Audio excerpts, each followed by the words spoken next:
આજે મિત્રો આપણે એક નવા જ ટોપિકની ચર્ચા કરવાની છે, જે ગિલ્ટ ટ્રિપિંગ છે.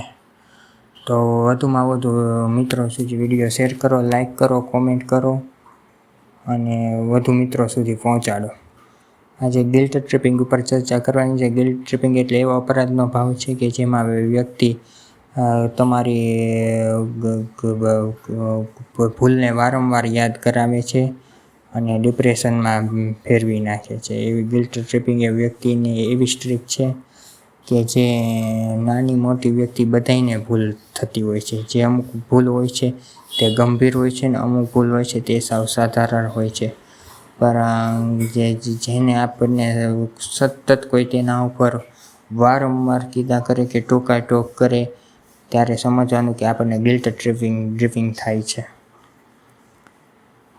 એક છોકરી અને છોકરો જે પ્રેમમાં હોય છે અને પછી એ છોકરા સાથે કંઈક અણબનાવ થાય છે ત્યારે છોકરી છોકરાને સમજાવે છે. તે છોકરો કહે છે કે ના તો સાચી વાત છે, આ મારે ન કરવું જોઈએ. હવે કે ત્યારે એની ફ્રેન્ડ પણ બીજા મિત્રને સમજાવે છે કે જો કે તારી આ ભૂલ છે, એમ તને હવે યાદ છે ને. એટલે આ ગિલ્ટ ટ્રિપિંગ છે જે લોકો ભૂલતા નથી અને ભૂલવા દેતા પણ નથી. તેવી જ રીતે બાળકોમાં પણ અમુક બાબતે મોટા હોય છે તે ટોકાટોક કરતા હોય છે, આમ ન કરતો ને તેમ ન કરતો ને હવે તારે આમ કરવાનું છે ને તારે આમ નથી કરવાનું ને, જેને કારણે બાળક પર સતત ડિપ્રેશનમાં રહે છે અને ગિલ્ટ ટ્રિપિંગ કરે છે.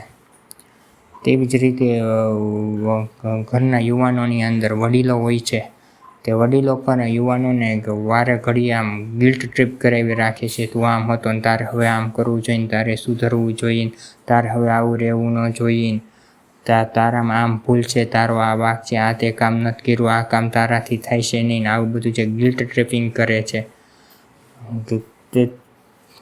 તેની અસર સીધી યુવાનો ઉપર થાય છે.